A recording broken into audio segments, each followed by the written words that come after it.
I mean, obviously, I think, before I got here, it was a point of emphasis to kind of get guys with some attitude, a little chip on their shoulder. Obviously, I feel like me and Frank bring that in. But it's not anything special we do. I think it's just our character, really how we practice each and every day. Hey, during the stretch early in the season when you guys lost 3 or 4, what was Coach Spags' demeanor, and did he do anything different? Did he change, or what was he like during that stretch? Well, obviously he was emphasizing certain things that, we had to get better at. Felt like it was small stuff, real small details, which I feel like he do a great job of, really being a positive voice for us, very encouraging. We don't feel like he's ever wavered, throughout the season. We feel like he's been the same guy, and I think really that's what's kind of helped us get better as well defensively. Knowing we're walking into a room where, someone believes in us, he's encouraging us, and, at the end of the day, we're not that far off from, doing some of the things defensively that we wanted to do. Right here. When you go back and study Jimmy Garoppolo's year, you look at the interceptions, have they mostly been the ones where the defense got it, or have there been some bad luck ones? How would you characterize his turnovers, and is it something you guys think you can take advantage of? Well, I think, first and foremost, they have a great system that they run over there. I feel like Garoppolo is doing a great job really, finding guys that can really take advantage of certain coverages, certain situations. He likes to get the ball out quick, which kind of goes into, the kind of guys that they have on that side of the ball. So, guys that can run after the catch. So it'll be important for us to kind of, disrupt the timing, slow those guys down. He does have, a hard time throwing, in tight coverage. Most quarterbacks do. So I think ultimately that'll be the goal for us to disrupt these guys at the line of scrimmage, play tight coverage, and then try to make a play on the ball. Right here. I'm just curious, obviously you go from LSU to Arizona to Houston, now Kansas City. You've seemingly grown so much, both personally and professionally. What would this Super Bowl win mean to you, just on a personal level from your journey? I mean, it'll be humbling for me. For me, it's about the people that's around me, and really feel so fortunate to be around a great group of guys. But for me, it'll be very humbling to be a Super Bowl champion. I think that's everything you work for in the off season to be in that position. So I think that's my goal, to try to go out here, help my team win a game, but remain humble. Tyrann, how has the Super Bowl week been? You hear about the experience and what it's going to be, and it can be overwhelming for players. How do you think you and your teammates have handled it so far? I think we've handled it pretty well. We're a really young team. We're vibrant. We're full of energy. We love to live life. A lot of these guys have a lot of passions, outside of football.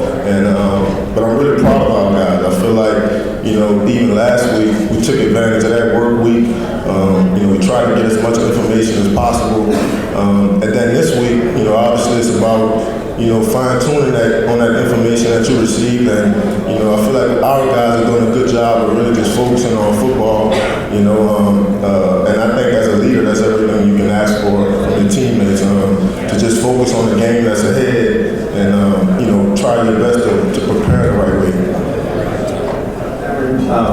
Troy Polamalu was on the ballot for the Hall of Fame. Just curious what your impressions of him were growing up watching him play. I mean, Troy was probably the epitome of, playmaking, using your instincts, being football aware, just those football one-on-one things. I feel like, he was in a different, element when it came to other players. He always, for the most part, made the right decisions. We joke a lot about, guessing the right way. I feel like Troy guessed the right way his entire career. His anticipation, just everything he was able to do, even after he caught interceptions, being able to really the world at athleticism, you know, so I'm so proud for him, so happy for him. Back to the middle. Tyrann, I was talking to Coach Spagnuolo yesterday, and he was talking about your leadership qualities. One of the things he said is a small thing, but you come in, earlier meetings, you sit in the front row. Have you always been a front row guy? Or is that something that kind of happened earlier in your career? And if it wasn't something you did before, when did you kind of pick that up and why did you? Well, I feel like, you know, I've been inching my way closer as I got older. I can remember my first year in Arizona, I sat in like the third row. So I've always been a front of the room guy. You know, I've always been a kind of football player that, you know, just tell me to call, coach. I took all the notes in meetings, kind of know what's going on. So, you know, I think sitting in front of the room obviously gives you an advantage. Makes you feel like, you know, you're more involved in the process, and you know, obviously teammates look forward to that, and you know, you can see those guys scooting up as well. So, you know, for me, it's just trying to be a positive reflection, really, of all the guys that have tried their best to lead me, show me the right way. Right here, Ty. Hey, Tyrann, and Jacob from Fox Sports Mexico. How cool would it be for you to win the Super Bowl in the same season that LSU won the Natty? And could you talk about your life experience, how in a way you could be inspiring other people off the field and off the field as well, because of everything you've been through to get to this point? Yeah, I think, well, to answer the first question, you know, so proud of LSU this year, and, you know, Coach O, you know, I think, you know, when he inherited that program, I don't think a lot of people would have thought he would put, you know, that program in this position. So hats off to him, and, you know, all the coaches and the recruiting staff, and, you know, Joe Burrow, all those guys have really, you know, played great football for the program, and not just for the program, but for the state of Louisiana. And I think former players like myself appreciate those guys, appreciate the coaching staff. You know, I think for me it's all about falling forward, just trying to live my life, taking one day at a time, right?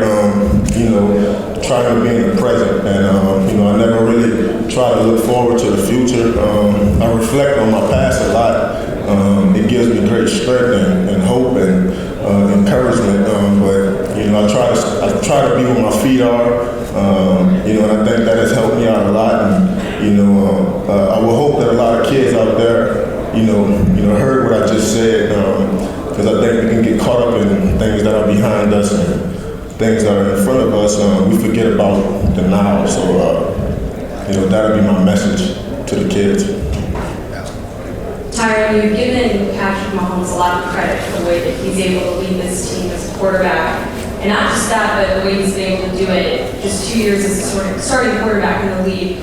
As the leader of the defense, or one of them, how important is it to have a quarterback who's able to lead the way that Mahomes does? I mean, it's extremely important. You know, we got a lot of personalities on the team. You know, I feel like every team has great personalities. None of those are greater than a quarterback. I feel like those guys are, you know, obviously right under the head coach, and you know, I feel like their energy is felt, you know, more than any other position group. You know, I always talk about him just being, you know, such a cool guy, so down to earth, man, and to have all that success, you can kind of forget about, you know, who you are sometimes. I think he stayed true to that. I feel like he's always been a leader. You know, that's how he walks, that's how he talks. And I think as a team, we feed off that. We know that we have a confident quarterback. Obviously, a quarterback that can get it done athletically, but mentally he's strong. And, you know, so when we're down 24 points, or, you know, if it's the fourth quarter and we need a play, we know that our main guy is one of the strongest guys, and I think that gives us great hope.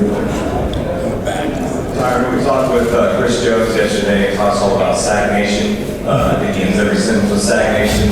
What is Sack Nation? Who's in, who's out? Tell us about the club. Yeah, well, apparently, you know, I've been inducted into Sack Nation. I think I have 2 on the season, but I think it's just a group of guys that's, you know, all about getting to the quarterback, right? Those guys take great pride in that. You know, and they've been trying to get better and better as the season goes on, and you know, I feel like Chris is excited for this game to be able to be healthy coming into it.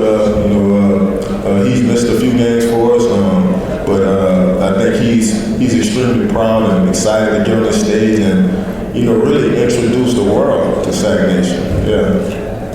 Last one, sir. We talked about this a little bit a couple weeks ago, but you know, there was a point in the season that odds makers had the Chiefs as the favorite to go make a trade for Jalen Ramsey. That's what this team needed. It needed help in the secondary.